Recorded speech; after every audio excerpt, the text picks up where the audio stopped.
Indonesia merupakan salah satu produsen kopi terbesar di dunia.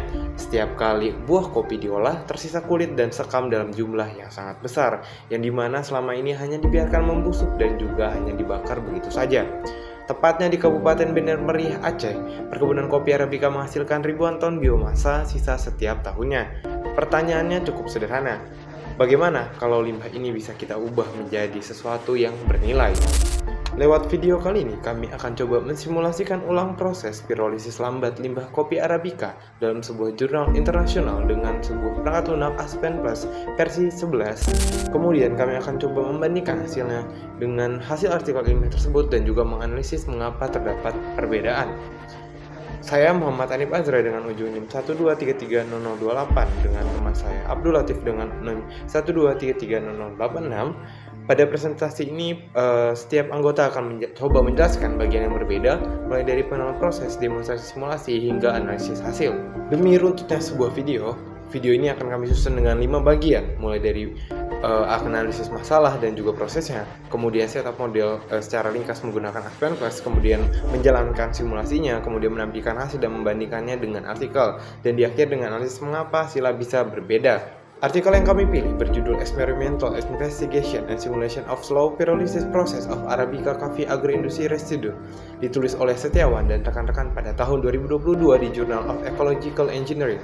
Artikel ini cocok untuk tugas kami karena memuat data proses yang lengkap, mulai analisis proximat, analisis ultimat, kondisi operasi, sampai distribusi produk, sehingga bisa kami simulasikan ulang dalam Aspen Plus versi 11. Masalahnya, limbah pengolahan kopi melimpah tetapi belum dimanfaatkan secara optimal. Salah satu jalan keluar yang menarik adalah pirolisis lambat atau slow pyrolysis, yaitu memanaskan biomasa tanpa adanya oksigen pada suhu sedang dan laju lambat.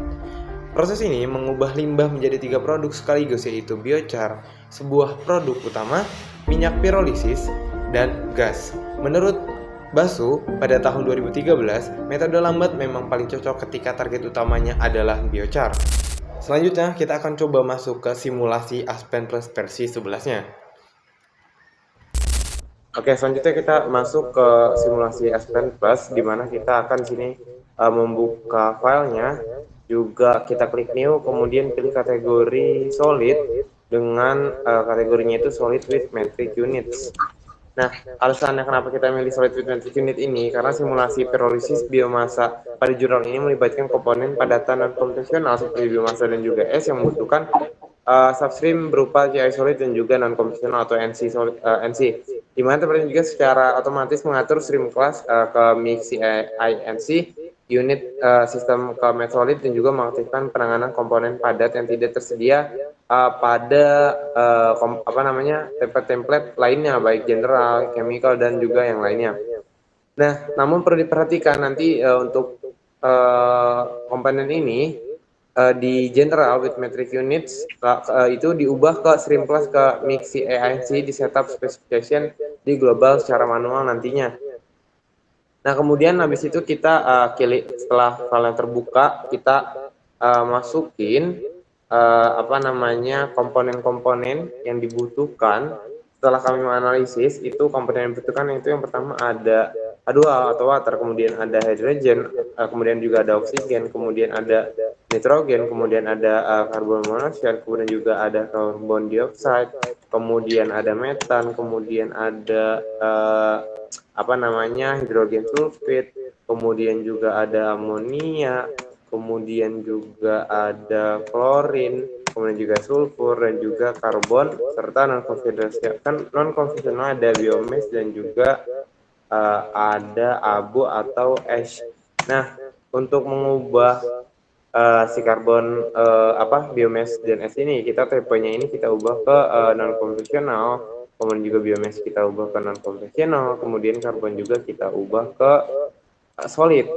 Nah, alasan kenapa si gas-gas H2O hingga sulfur ini kita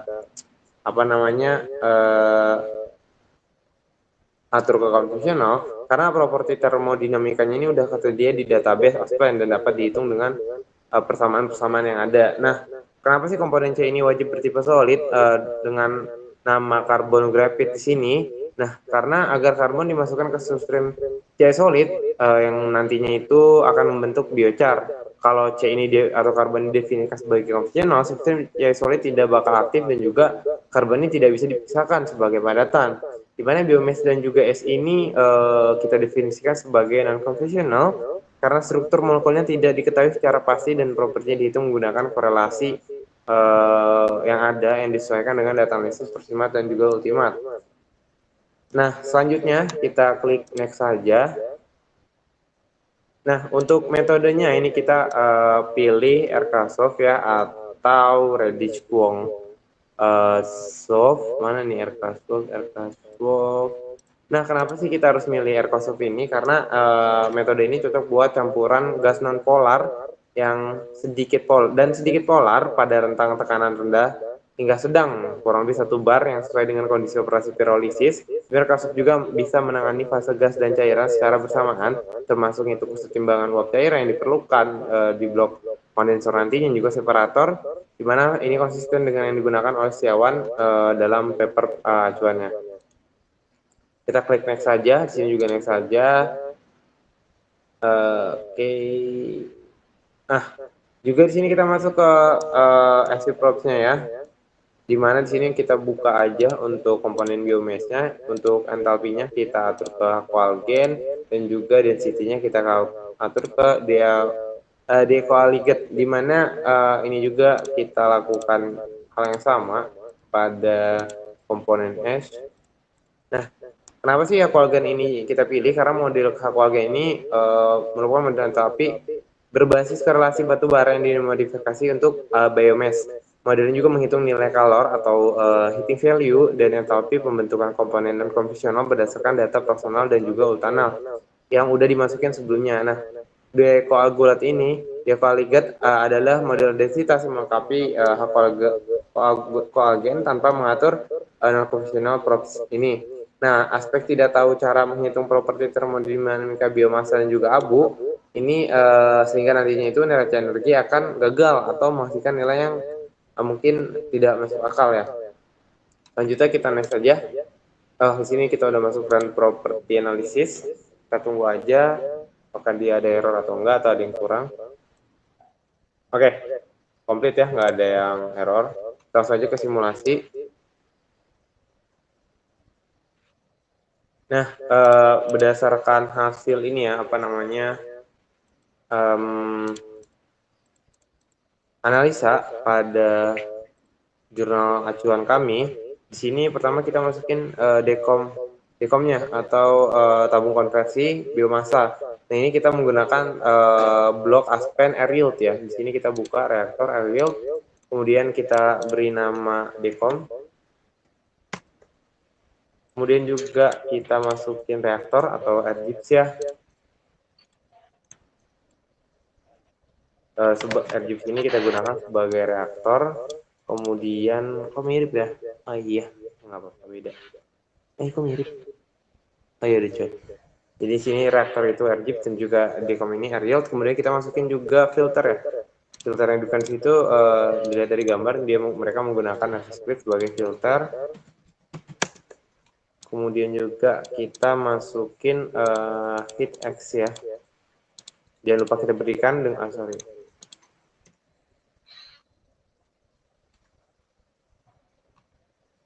kita berdirikan dengan mengklik R. Nah, kita jangan lupa kita rename menjadi apa namanya, kondensasi, gimana kita masukin sini. Nah, selanjutnya kita masukin separator flash ya untuk memisahkan produk akhir. Tes 2 taruh sini. Kemudian kita ubah namanya menjadi separator atau saja kita persingkat. Nah, kemudian kita masukin pump ya. Pump di kalau masuk pressure charge kita taruh di sini. Yang kemudian kita masukin aliran material nah sini untuk aliran material dekomnya. Kemudian juga di sini sebagai outputnya nanti kita masukin ke reaktor. kemudian juga material kita masukkan sini ke sini.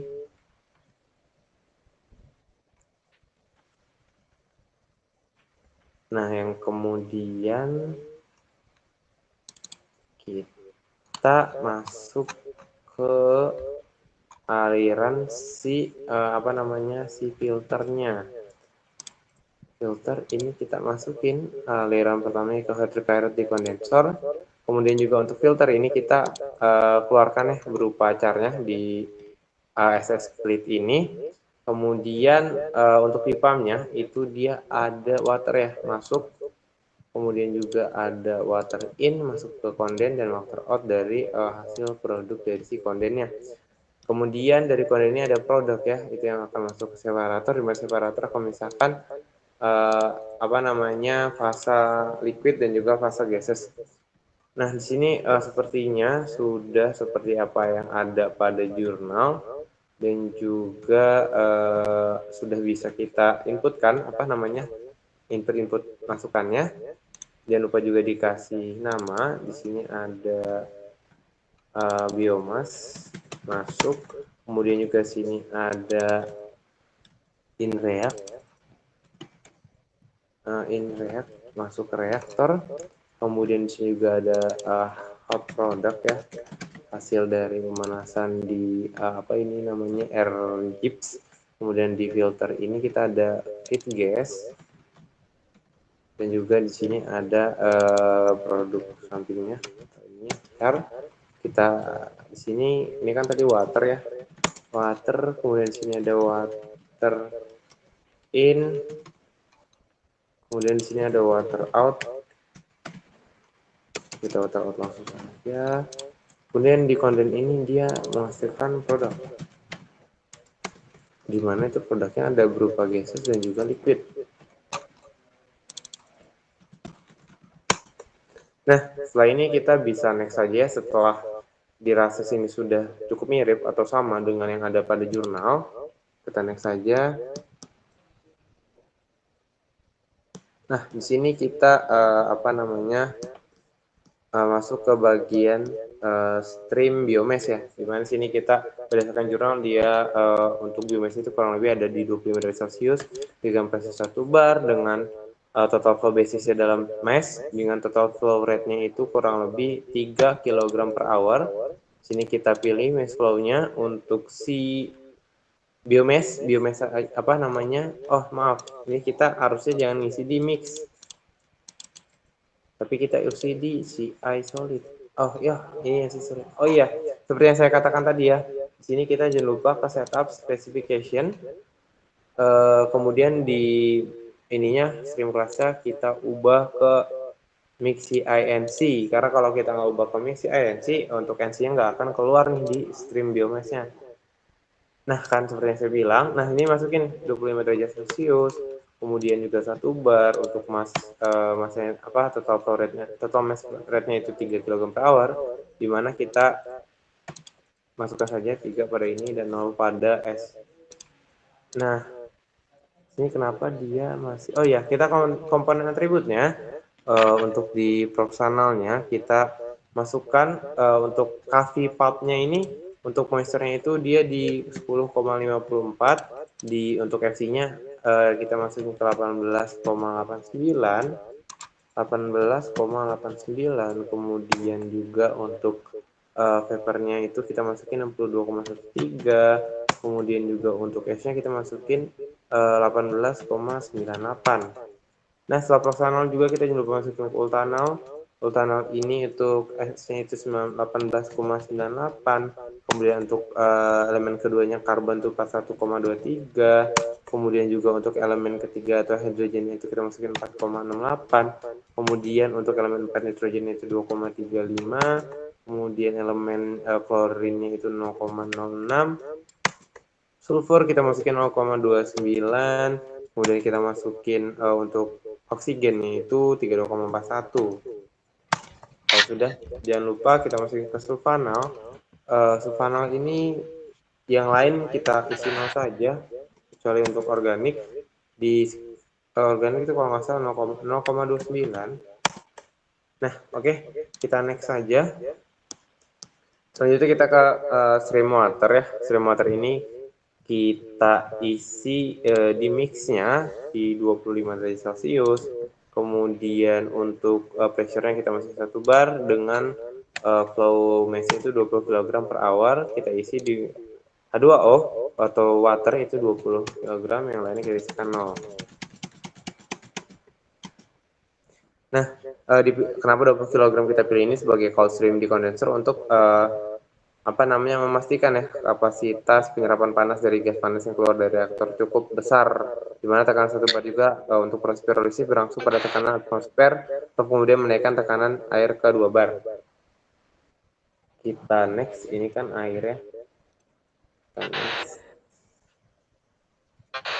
Nah, kita masuk ke pump ya. Tadi seperti saya bilang, untuk pump ini kita akan discharge pressure ya. Kita naikin tekanan ke 2 bar yang sebelumnya tadi airnya itu cuma 1 bar. Kita next. Nah, kita masuk ke konden ya, atau tadi konden di sini itu berupa blok heat X. Nah, di mana di konden ini kita spesifikasinya tadi kita menggunakan cold stream outlet temperatur, di mana kenapa kita pakai ini? Karena temperatur 40 derajat dipilih ini karena stabil ya secara numerik untuk kondenser 2 aliran, di mana kalau kita pakai 25 derajat itu bakal terlalu dekat dengan suhu referensi atau suhu awalnya tadi dan memicu error temperatur crossover. Ini udah saya coba berkali-kali juga, kalau pakai 25 dia bakal error terus-menerus karena hasil output keluarnya itu 25,4. Jadi kita next saja kalau udah. Kita masuk ke decom ya, atau tadi kalau ini sini decom itu kita air yield ya, dimana kita setting untuk temperaturnya itu 25 derajat Celcius dan juga tekanannya sama ya 1 bar, dimana kita masukin komponen tambahan di air yield, kita komponen yield. Komponen pertama itu kita masukin H2O sebagai komponen. Nah, jangan lupa basisnya mesh ya, karena kita dari awal tuh basisnya mesh. Kemudian kita masukin basis kita yang tadi kita masukin 10,54, ini dari jurnalnya. Karena itu tadi persenan, kita masukin sini, jangan kita ubah konversi jadi 10,54. Kemudian untuk selanjutnya itu ada H2 atau hydrogen, dan juga lupa kita ganti ke mesh, kemudian angkanya 0,0418. Selanjutnya itu ada O2, kita masukin dulu deh ya, N2, Cl2S, L2, SC, karbon, kita masukin karbon guys.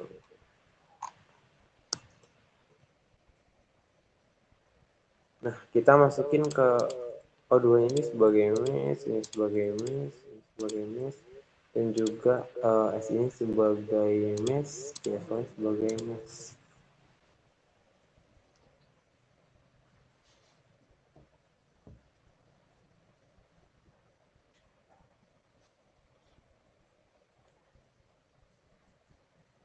Woi, ini kita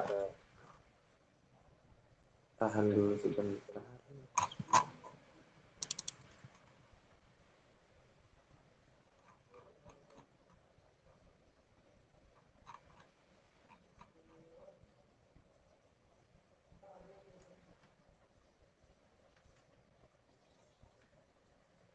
Oke, ini juga mesh 0,0418, kita lanjutkan 0,2897, kita lanjutkan nitrogen itu 0,021, kita lanjut ke klorin itu 0,005, kita lanjut ke sulfurnya 0,0026, terus kita lanjut ke karbonnya ya, si isolitnya itu kita masukin ke 0,369.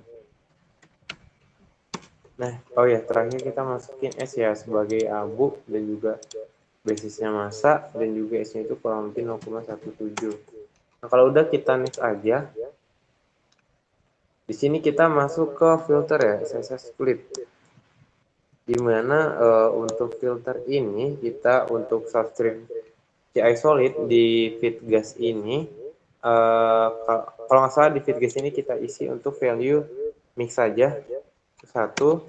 Kemudian untuk yang di char ini kita isi satu di C isolate dan NC, karena kan di char ini dia mengandung C isolate dan juga NC. Kenapa sih SP digunakan sebagai filter? Karena mampu memisahkan komponen berdasarkan substreamnya ya, bukan berdasarkan komposisinya. Dimana split ratio-nya itu satu untuk C isolate dan juga NC ke stream char. Berarti semua padatan karbon dan abu dialihkan sepenuhnya ke stream biochar.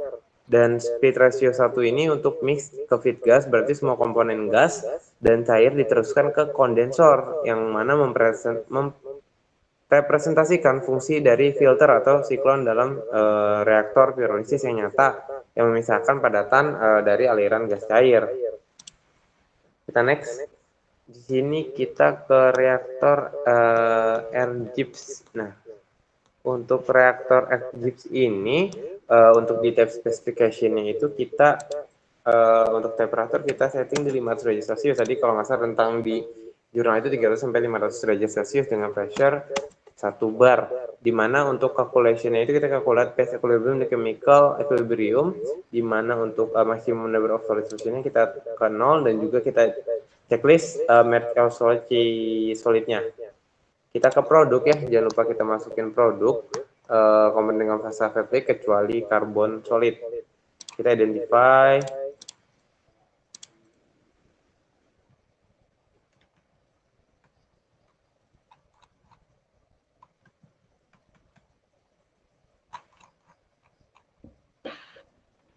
Sebentar, kita buka dulu ininya.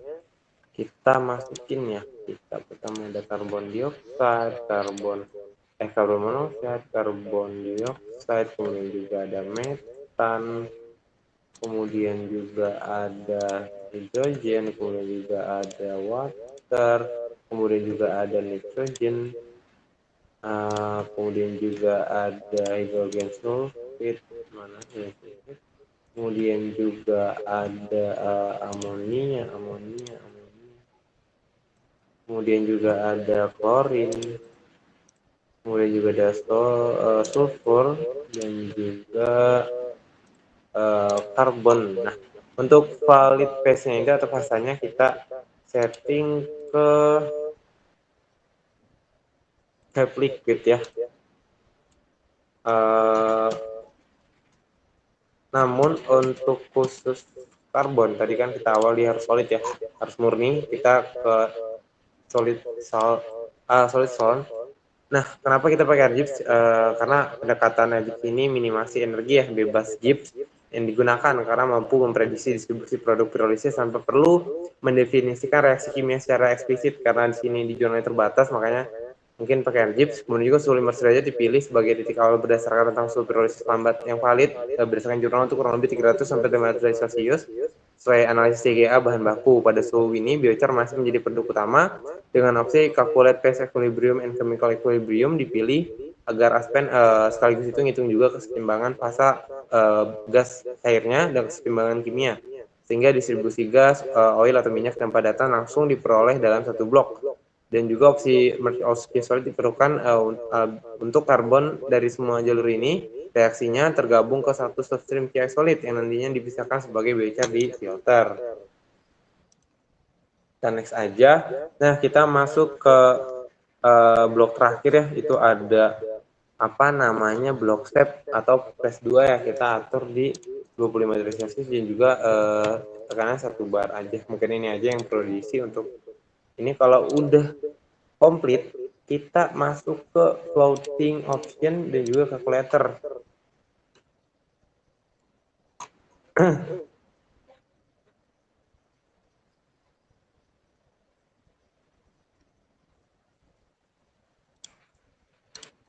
Nah, untuk kalkulator ini untuk name-nya kita bikin new aja ya.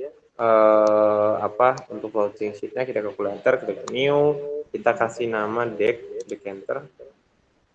Kemudian untuk untuk deck ini udah ya. Ini kita define ya. Kita klik variable, kita klik new.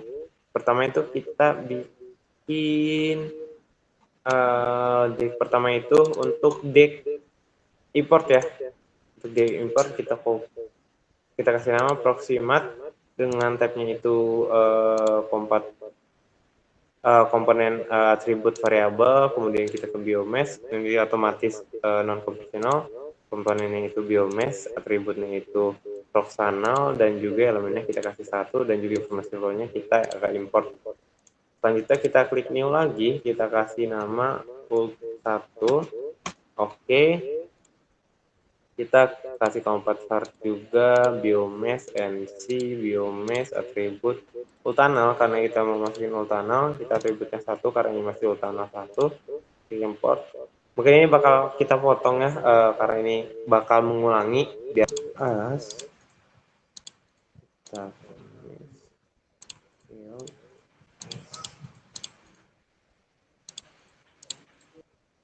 kita next untuk Fortran-nya.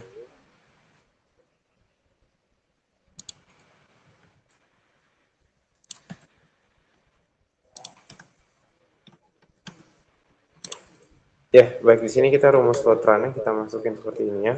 Dan jangan lupa untuk Fortran ini dia spasi awalnya itu kurang lebih harus 6 karakter ya. Kenapa Fortran ini kita pilih kode Fortran ini? Karena kode ini mengimplementasikan konsepsi data analisis ultimal ya, menjadi yield massa untuk DCOM, di mana fact adalah faktor koreksi yang mengeliminasi kontribusi monster dari data as add write, mengubahnya ke dry basis ya. Dimana kalau di sini kita udah dry basis, udah R write, yang yield setiap elemen dihitung itu as receive, enggak, sebagai fraksi masanya pada dry basis, dimana ult dikali ult keberapa tadi yang kita udah masukkan ultimatenya itu ke 1, ke 2, atau ke 7 dibagi 100, kemudian dikalikan dengan fact untuk kembali ke basis receive yang digunakan dalam simulasi, dimana LDH2O ini langsung menggunakan proximat bagi 100 karena moisture adalah air yang dilepaskan apa adanya, dimana pendekatannya juga menjamin total yield sama dengan 1 secara matematis kalau kita hitung. Nah, kemudian di sini kita masukin use import and export variable saja. Kita bisa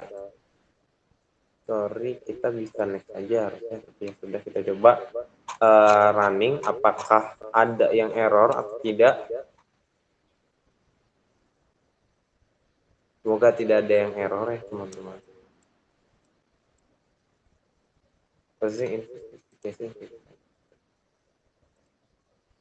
Teman-teman, tadi setelah kita cari, ternyata errornya sepertinya ada di bagian decom ya, dimana kita ini sering terlewat juga ya, saya akumulasikan. Kenapa ini wajib ada? Karena S adalah komponen non konvensional yang keluar dari decom ini atau di result ini. Jadi Aspen menggunakan model Walgen untuk menghitung entalpi setiap komponen non konvensional, dan model ini membutuhkan data proximat maupun ultanal dari si S ini. Nah, kita masukin ke MC,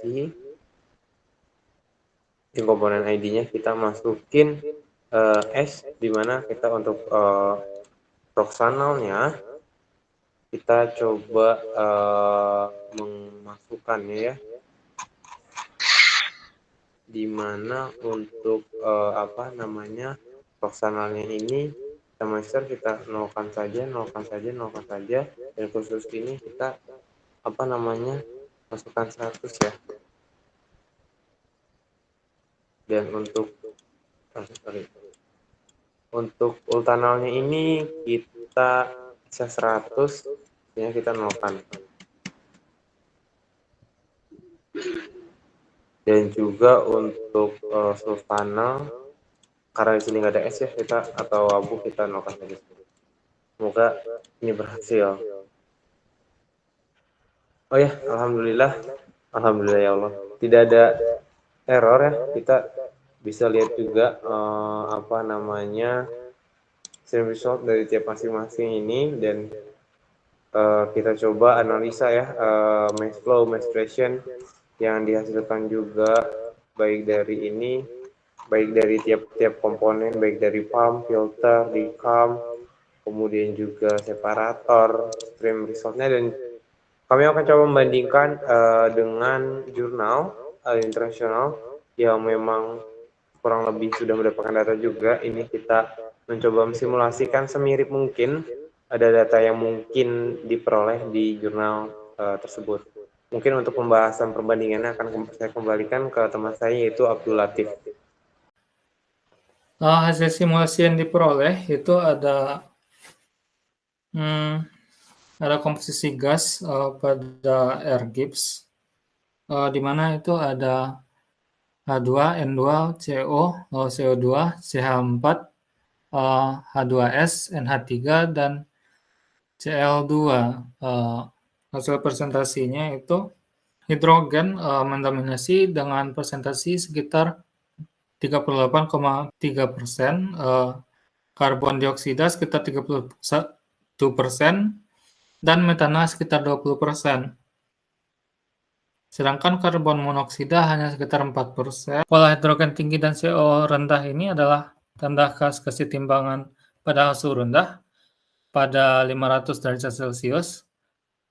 Dua reaksi lebih disukai, yaitu reaksi gas-air, gas yang mengubah CO dan air menjadi CO2 dan hidrogen, serta reaksi metanasi yang membentuk metana. Selanjutnya ada status hasil dari biochar dan minyak. Itu biochar yang dihasilkan itu sekitar 1,2 kg per jam, dan minyak itu sekitar 0,055 kg per jam. Selanjutnya ada rincian abu itu sekitar 0,5 kg per jam.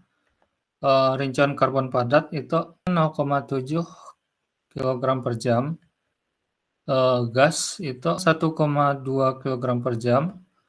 Komposisi gas kering itu berdasarkan mol frak itu ada H2 sekitar 0,3, CO2 0,3, CH4 0,2, CO 0,04, N2 0,03, H2O itu 0,02. Komposisi reaktor basah berdasarkan mol frak itu diperoleh H2O 0,3, H2 0,2, CO2 0,2, CH4 itu 0,1, CO 0,02, N2 0,02.